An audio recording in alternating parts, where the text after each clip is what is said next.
From Fort Worth, Texas, it's Adrian Indelos. Don't get me wrong, whenever I was in college and all I ate was white people food, yes, I miss Filipino food. Representing Long Island, New York, it's Andrea Ordonez. A professional since the womb. So, This is the Unrelated Cousins Talk. Welcome everyone to the third episode of Unrelated Cousins. My name is Adrian Indelos and we have... Andrea Ordonez. What's up everyone? How is everyone doing this week? Andrea, how are you doing this week? I am chugging through this week. We're already at the middle of the week, thank goodness. Right, so there you go. Happy Wednesday, everyone. Hope everyone had a great President's Day. Is this holiday we just celebrated? Did anyone actually celebrate President's Day? It was a double header because it was Valentine's Day and then President's Day. A good weekend for the economy. Sure. Speaking of Valentine's, how was your Valentine's, Andrea? Let's not talk about it. How was your Valentine's? Mine was very productive. I took lots of pictures at the Chinese New Year celebration. Oh, fun. We'll just say that. Good stuff. Good stuff. Anyways, so this week's topic, let's just go ahead and jump right into it so that way we don't dilly-dally for too long. But this week's topic, we're going to really dig deep into our roots. Obviously, being Filipino, we come from this collective island system called the Philippines, right? Not very many people actually know about the Philippines. Like, they know that Filipinos exist and that we're here. But not very many of them are like, oh, where's actually the Philippines located? Obviously, it's in Asia. We are, in fact, Asian. Do you ever get that thing where people are like, oh, so you're Filipino, so does that make you a Pacific Islander or does that make you Asian? Well, see, and I was confused about that for the longest time, too, right? Honestly, because, like, I didn't know how to classify myself, because if you really think about it, geographically, we are Southeastern Asian, geographically. Right. Yes. But a lot of our cultures and customs are a little bit closer to, Polynesian, and, obviously we have a lot of Spanish influence from our background, by being dominated by the Spaniards for over 400 years, if my Filipino history is correct. Something like that. So, yeah, I do know a lot of people get confused about, like, what we really are, but geographically, we are Southeast Asian. So... Thank you for clarifying that for everybody. Well, and if I'm wrong, please, if anyone in our viewership knows, like, the proper, classification, please correct me. But I'm pretty sure we are considered Asian, even though we're a lot browner than the rest of the right. Orientals. Because, I mean, if you think about it, like, India and Russia are technically Asian as well, geographically speaking. Yeah. But as far as, like, the Orient, we're definitely the Mexicans of the Orient because we're so brown. Fun stuff. You know who's actually going back to the Philippines this week? Who's that? My parents. Oh, really? Well, yeah. Safe trips. I'm very excited for them. My cousin, one of my cousins is actually one of my cousins who was here last year for Chinese New Year is getting married. I think next week, and so everybody's going home except for me because is there time off? Is there a reason why you are not going home? I mean, is it just strictly because of work, or? Yeah, I couldn't get the time off, so it's all right. But I mean, it's not like I haven't gone like a whole decade without going home. I think the last time I went was 2010, so that's a good 5-6 years. Yeah. It's just like, it's very time consuming. Well, I mean, when you go to the Philippines, you have to commit at least 2.5-3 weeks, right? Well, yeah, I mean, especially with, like, the flight being, 14 Yeah, 16 hours long, something like that. Yeah, it depends on if you have like a stopover. So have you ever done a direct flight? Do those even exist? Yeah, actually, last time I went home was 2014, so a year and a half ago. Uh-huh. My parents and we flew direct from Oh, cool. DFW to Seoul, Korea, Okay. South Korea, right? So it's not direct Yeah. to the Philippines. So we did a Right, layover right. in South Korea, but it was still like a 16-hour flight straight from DFW to South Korea. Now, before that, the other times that we went, we did a layover in LAX, and then Yeah, either that's went the straight to usual. like Hong Kong, or like we did a from like LAX to like Honolulu and then to Hong Kong. It Right. just really like depends, but like yeah, with technology and aviation these days, like yeah, there's direct flights from DFW all the way to Seoul, which is Yeah, I did mine kind to of intense. Tokyo. Well, yeah, because last time I went, I was also going out from Texas, and it was like Dallas to Tokyo, and I loved Tokyo. It was great. It was a great place to have a layover. Yeah, and Um, how are you like on those long flights? Because obviously they can be killer. They can be a little stressful. yeah, I mean, But you're in a like dry cabin for anywhere from 14 to 20 hours. Um, the interesting thing is, last time I went home, I went by myself, which was both kind of weird and fun at the same time. not scared at all. Okay, well, here's the deal. So, the last time I went home, well, what had happened was, I think last episode I talked about how when I was 19, my boyfriend and I broke up a few weeks before Valentine's Day. And being a dramatic 19-year-old, I was like absolutely devastated. Naturally, Like, naturally, I thought the world was like going to end. I thought that it was so dramatic. And so my you wouldn't find parents, anyone else. yep, I did. And so my parents were like, you know what? Like, she is kind of acting a little spoiled. She's kind of acting a little ungrateful, which, like, I'll admit, yeah, I totally was. I was 19. And so they were like, you know what? We're going to send her home. We're going to send her home. She's going to realize how great she has it. She's going to realize how great a support system she has. Wait, So, now is that like a is that like a normal thing? Because like my parents have never sent me home if I did anything like that. Like usually my mom just sends me to church. She's just like, "Here, you need to go find Jesus in your life." But I've never I been sent home for anything yeah, I for know being that's like dramatic. pretty drastic. I know that's pretty drastic. But I was down for like usually what is the down period for that? Like 2 weeks, something like that. Like I had but like as we all know, I'm a serial monogamous, so like I had been with this kid for like longer than I should have been. And so naturally I was devastated for longer than I should have been. But I also attribute it to being very young and silly. But I had read once, like, that it is, like, kind of a thing, I guess, sometimes in Asian cultures when kids get a little too above themselves and haven't had the opportunity in their adulthood to go back home, that their parents take that opportunity to go back home. Which is, like, I think pretty good because you really do get to realize, like, both, like, how great you have it and also you get to learn more about yourself and your culture and where you're from, which I guess I wouldn't have otherwise gotten the opportunity to, unless it was like much later in life, per se. Well, So, okay, then I guess yeah. my parents were too not like poor, but I guess just didn't feel the need to send me back home. I guess I wasn't that Whatever. dramatic then as a kid. Maybe I Yeah, wasn't just bad probably, enough. right? Uh, Well, okay, so back to the flight thing, right? So I right. am on this plane by myself. When you got to get to the airport, like what is it, like 2, 3, 4 hours beforehand before your actual flight? Well, right, Just because since it's an yeah, international flight, like you have to check in like within. I think it's suggested is like 2 to 3 hours before your flight, because usually with like right, domestic flights, like you can get away with like checking in like half an hour before you have to board, right, and you just have to book it. yeah, But with international flights, I think since you have to go through like customs and stuff like that, yeah. it's a little bit more stricter. So yeah, I think you do have to check in So a lot earlier.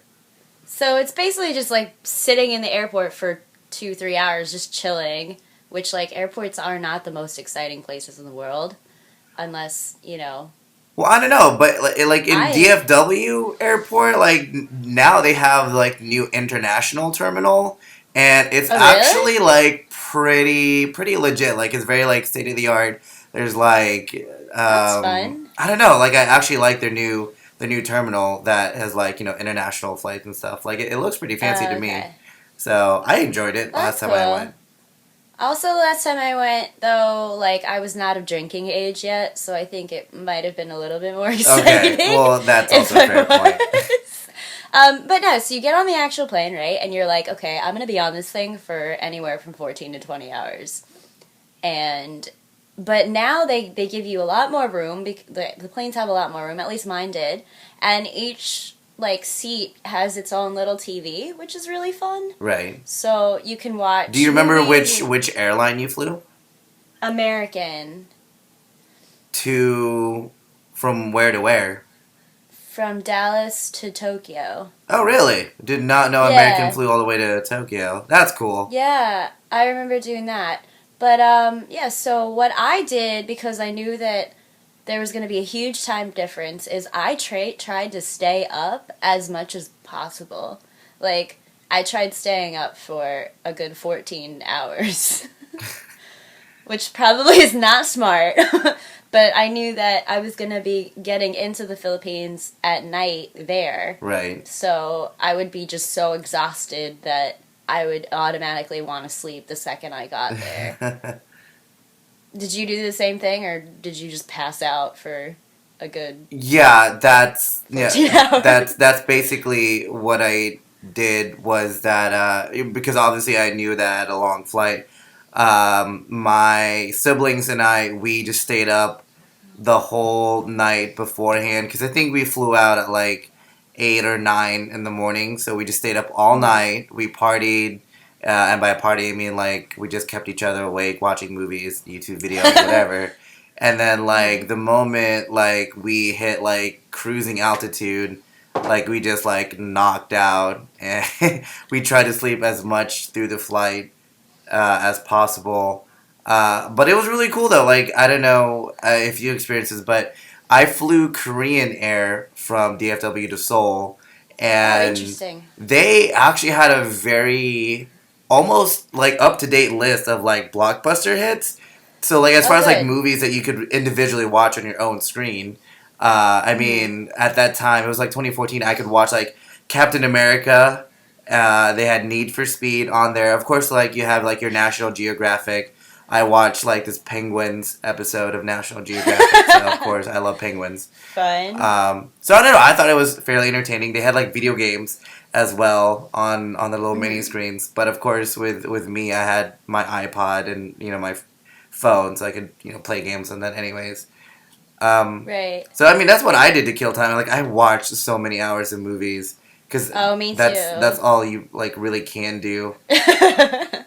Right, I tried to right. like do some reading, but I don't know. It just wasn't feeling right for me. Like with all the noise on my way back from the Uh-huh. Philippines. Oh my god! I there was a crying Asian baby like 2 rows Oh, behind me, no. and it was ugh. It's that worst fear that you get from traveling is when you get stuck behind the crying baby. Uh, It's pretty that bad. sucks. I bet. Oh my gosh, I would be so annoyed. But I mean, there's nothing you can do. You just gotta like plug your ears, hope for the best, and just think happy Right, thoughts. right. So, did you flew in from South Korea to Manila? Is that where you guys landed, or No, another my family, we are from Cebu, which is for Okay. those of you who don't know, there's three main regions of the Philippines. You have Right. Mindanao to the south, right? And you have the Visayan Islands, which is like a whole collection of like mini islands in the middle. And then you have what's the Luzon, right? It's the main northern region, which also contains the capital of Manila, which is the capital of the Philippines. My family and I are Mm-hmm. from Cebu, which is part of the Visayan Islands in the middle. I'm going to see if I can like put a map of the Philippines here on this video. So for those of you who are watching the YouTube video, you can see the map. I'll put an arrow like where I'm from. Because there's like what, like 208 something islands within the Philippines, right? There are a lot. There's a lot. I think some of them are unnamed too, because there's so many. Yeah. But there are. Oh, there's so many. Right. And side note, you can actually buy an island in the Philippines. You can. Last time I checked, it's like around $1 million US. So. Which is not that bad. Which was really not that bad, right? Yeah. $1 million bucks. Hey, if I won the lottery, I'd go buy me an island in the Philippines. Well, I landed in Manila, which is the capital of the Philippines. And I remember when I got there, one being super exhausted. Is that where your family's from? Is from Manila, around there? Some of my family's scattered throughout. Okay. But yeah, my cousin who's actually getting married, her family is in Manila, in that area. Okay. So I mean, and that's the thing about the Philippines. There are so many areas that are so green and so like uninhabited and natural, and then you have places like metro areas like Manila, which are like completely crowded, like it's crazy all the time there, almost like New York, you know. But I got in and I saw my cousin, and then I saw our driver, which we don't have drivers here in America usually, really. You mean like a chauffeur? He was our driver, yeah. I mean, my cousins do know how to like drive and stuff like that, but we had our own driver, which is great because in the Philippines, traffic there is like, if people think like LA traffic is bad or like New York rush hour traffic is bad, like go to the Philippines, because Manila, or even Manila traffic is like 8 times worse. It's crazy because you have cars and stuff like that, and then you have jeepneys, right? Which explain to everyone what a jeepney is. Right, they're like completely open. Imagine like a mini bus that's completely open, like completely open. And sometimes like the doors are kind of weird, so that people just kind of like jump into them, you know. So you have that, which is kind of dangerous, depending on, you know, how crazy traffic is there. But, yeah, I mean, I really liked our driver. He was very, very nice. But it was just something, like, that I realized, we don't have that here. Like, and that's, like, part of the culture there. Like, there are drivers and there are maids. And, I mean, your family also has maids, right? Yeah, absolutely. It's something that is very different as far as like the difference between like American and Filipino cultures. Like to have a maid or a butler here in the U.S. obviously is a status symbol. It's like, oh my God, like this person's like super rich that they have, you know, a maid or butler to take care of the house, the kids. And not even like a maid, like even like a cleaning lady here is like also like a little bit of a sign of status. Yeah, and I mean, I know like in Texas it's a little bit more common. There's because I mean I don't know what it's like in New York, but I know in Texas there's a lot of small cleaning businesses that are like willing to like drive to your house and like clean up and whatnot, and they're fairly affordable because you know my mom hires a cleaning lady every now and then just if the house gets like that bad. But back home, in my grandmother's house, well now my grandma's living with us now, but yeah, she sells her house over there because that's where a lot of my aunts and uncles are living now. Yeah, they have a maid, but see in my family we don't treat them like a maid.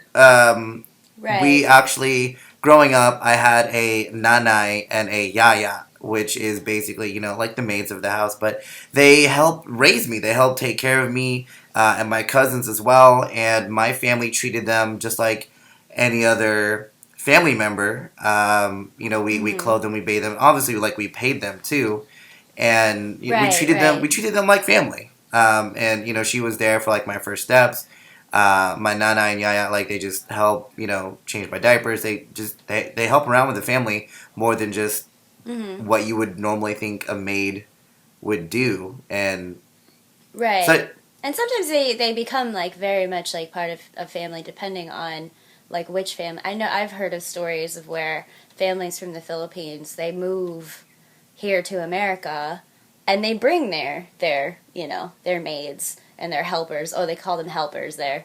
But they bring their helpers here sometimes. And they help them become American citizens, which I think is really, really interesting in that sense. But yeah, I mean, it still is a status symbol, but it's not as big of a deal, I guess, in the Philippines versus here in America. Yeah. Yeah. So you were in Cebu. I was in Manila, and so I was coming from, that was my first year of college, and so I really liked, being in a metropolitan city because I was, from New York, and so I really liked Manila. I think I liked it. I mean, I did see a lot of beaches when I was there in the Philippines, and the beaches there are beautiful. You like those? You like those? Oh my you like gosh. those bitches? Those beaches. No, those white you have to say it with a sand. Filipino accent, though. Every time my mom suggests that we go to the beach, I have to give her crap about it. So, sorry, Mom, if you're listening to this, but, man, I love spending my summers on the beach. On the beach. Yeah, they're beautiful. They're absolutely Oh my god, if you guys have like, not seen a Filipino beach, just Google Filipino beaches. Like, Google Boracay. Boracay. Especially. Well, okay. Gorgeous. Well, right, and that's the reason why Boracay is like the number one tourist destination of the Philippines. Yeah, it's I mean, you're talking beautiful. White sand, clear blue ocean.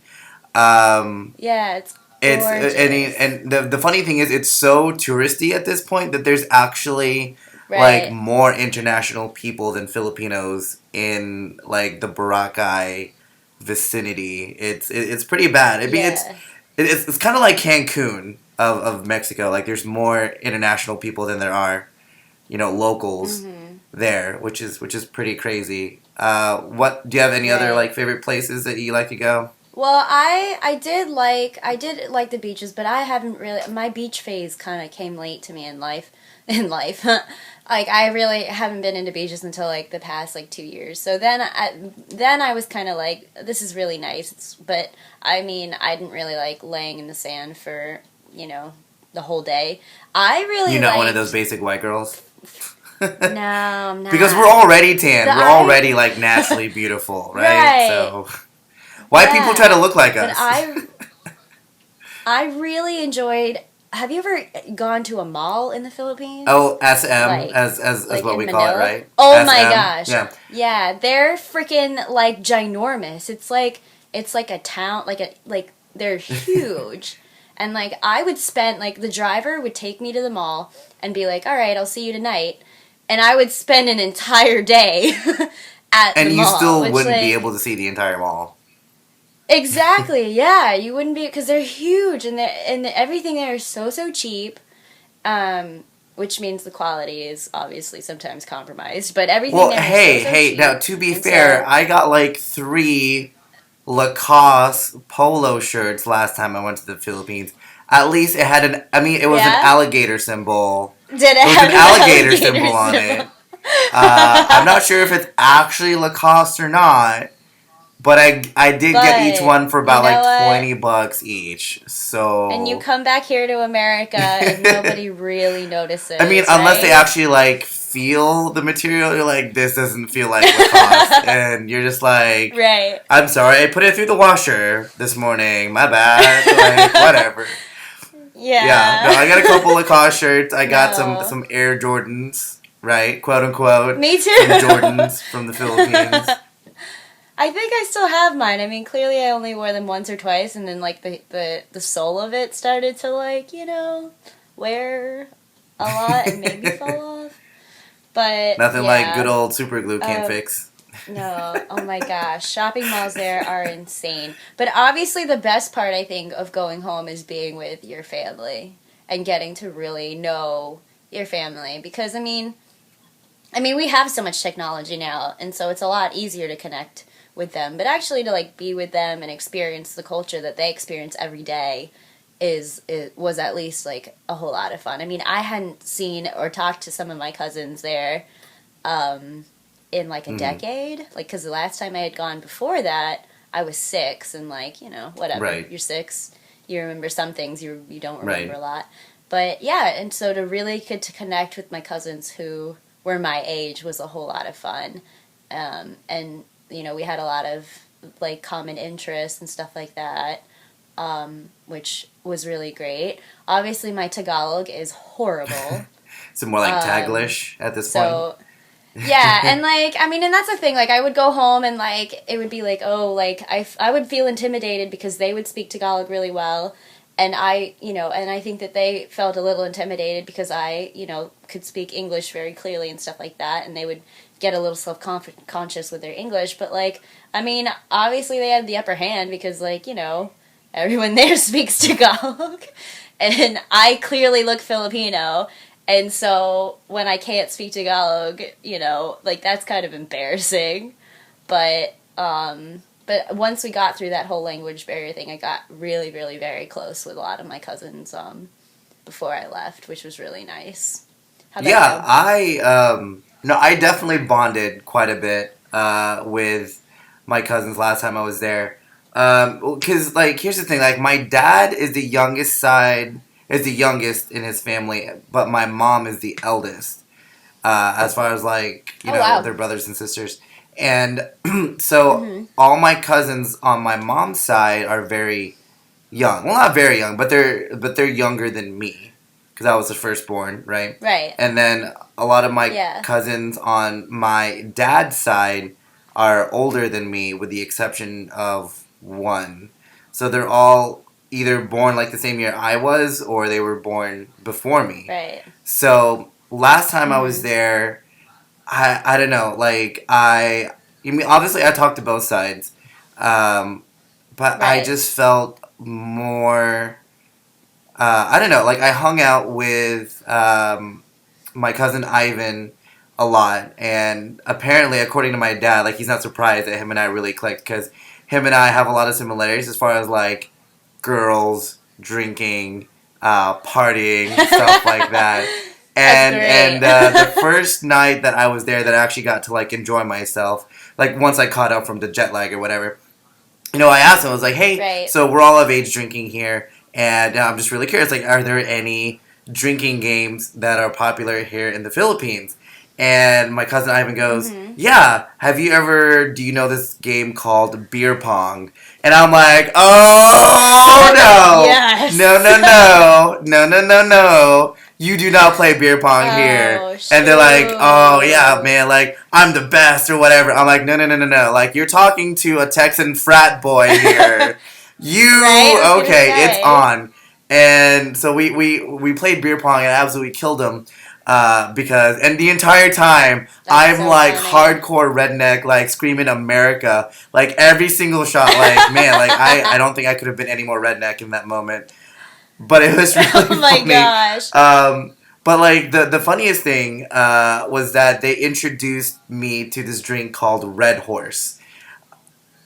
Oh my gosh, Red Horse is amazing. But like the thing is that it's basically it's so like I didn't good. know, like it does taste good. It's so amazing. It is a beer, quote unquote. But I didn't know the alcohol content of this beer. It's crazy, so for those right? of you who don't know, but like the alcohol content of Red Horse is equivalent to basically malt liquor.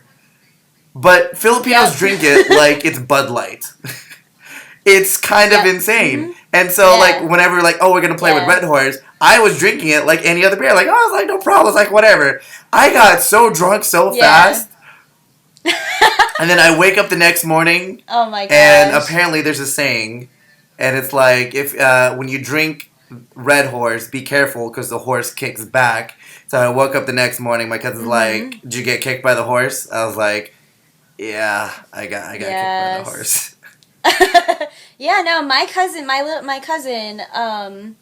Naloy and I, we're both like very tiny, very petite Filipino girls. We tried to take on a litro of Red Horse, which was not a smart idea. But you know what? Like I said, the last time I went there, I was not of drinking age, and so like here in America. So back home, I was like, "Yeah, let's do it." And my cousins were like, "Are you sure? Like, this is Red Horse. Like, it's gonna be." And I was like, and there is a picture of me, like with this litro. After that, I don't really remember a whole lot of what happened, and I don't think my cousin does either.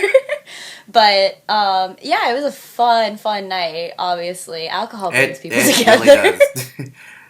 So, anyways, goodness. we are out of time. I mean, you and I could keep going on about this for hours, but we are out of time. But I hope you guys enjoyed this week's episode. I hope you guys learned something about the Filipino culture and a little bit about world geography. Right. If you guys have any questions or anything that you guys want me and Andrea to talk about, please comment below, and make sure you guys subscribe to our YouTube channel. Yeah. Make sure you guys give us the thumbs up. Please do. Let us know how we're doing. Obviously this is our third episode. We're finally starting to get into the swing of things. Yeah. Let us know how we're doing, and hopefully, obviously we're looking to improve every single week. And tune in next week, because we have some really interesting stuff coming up in the works. We may or may not have a guest speaker next week, so a little teaser. Yeah, a little teaser there. But anyways, Andrea, did you want to add anything? Do you want to say anything real quick? No, that was it. I think so. Awesome. So make sure you guys email us at Unrelated Cousins Talk at gmail.com. I'm going to finally get it right this week. Unrelated Cousins Talk at gmail.com. And then also make sure that you guys follow us on Twitter at UC_talk on Twitter as well. And you can also find us on Facebook. So that is it. This is Adrian Indelos signing off. And this is Andrea. See you guys next week. Wednesday.